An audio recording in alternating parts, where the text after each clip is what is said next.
మునగాకు తినాల్సిందేనండి. ప్రకృతిలో దొరికే దివ్యమైన ఔషధాల్లో చీప్‌గా రూపాయి కూడా ఖర్చు పెట్టకుండా దొరికే వాటిల్లో ఇది కూడా ఒకటి. ఎందుకంటే రిచ్ విటమిన్ కంటెంట్ ఉంటుంది, ప్రోటీన్స్ ఉంటాయి, రిచ్ ఫైబర్ ఉంటుంది.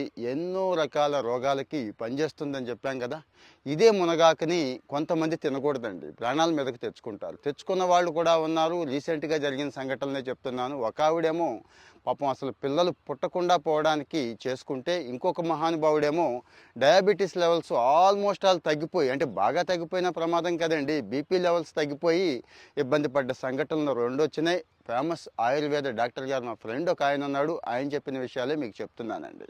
మునగాకులో ఆల్కలాయిడ్స్ ఉంటాయండి. ఆల్కలాయిడ్స్ ఇవి సంతానోత్పత్తి సామర్థ్యం మీద ఎఫెక్ట్ చూపిస్తాయి. ముఖ్యంగా తల్లి అవ్వాలి, పిల్లల్ని కనాలి అనుకునే వాళ్ళు ఆ టైంలో మునగాకు తీసుకుంటే ఇంకంతే సంగతి అన్నట్టు.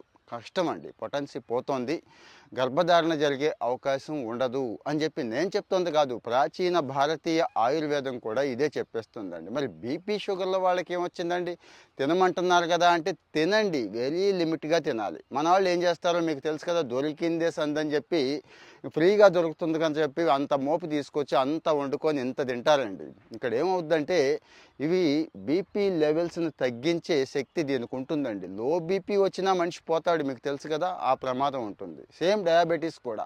మరి డయాబెటీస్ ఓ పక్కనేమో మందులు వాడుతూ ఉంటాం, ఓ పక్క నుంచి ఇదేసేస్తూ ఉంటాం. మరి లో అయిపోతే, బాగా పడిపోతే షుగర్ లెవెల్స్ పరిస్థితి ఊహించుకోండి. సో అందుకే బీపీ మందులు వాడుతున్న వాళ్ళు, అలాగే షుగర్ మందులు వాడుతున్న వాళ్ళు మునగాకు తీసుకునే విషయంలో కాస్త జాగ్రత్తగా ఉండాలండి. అలాగే థైరాయిడ్ సమస్యలు ఉన్న వాళ్ళండి, ముఖ్యంగా అస్మిటో థైరాయిడ్ అని చెప్పి ఒక థైరాయిడ్ ఉందండి, వీళ్ళు కాస్త మితంగా తీసుకోండి, లేకపోతే థైరాయిడ్ పెరిగిపోయే ప్రమాదం ఉందని కూడా చెప్తున్నాను. ఇక తిన్నది అరక్కపోవడం, వాంతుల సమస్యలు కొంతమందికి ఎక్కువ ఉంటాయండి, వీళ్ళు కూడా అసలు తీసుకోకపోవడం మంచిది.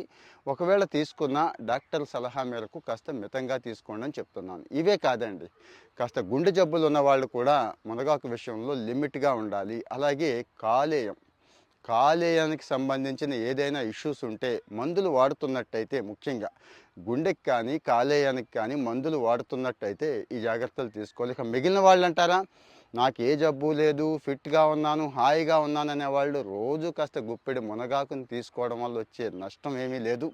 పైపెచ్చి ఈ మధ్యకాలంలో వీటిని క్యాప్సూల్స్ కింద ఇక రకరకాల సౌందర్య సాధనాల్లో దగ్గర నుంచి అన్ని చోట్ల వాడుతున్నారు. కాబట్టి very cheap and best item మునగాకండి. ఇలాంటివి షేర్ చేసుకుంటూ ఉందాం, ఫాలో అవుతూ ఉండండి దయచేసి.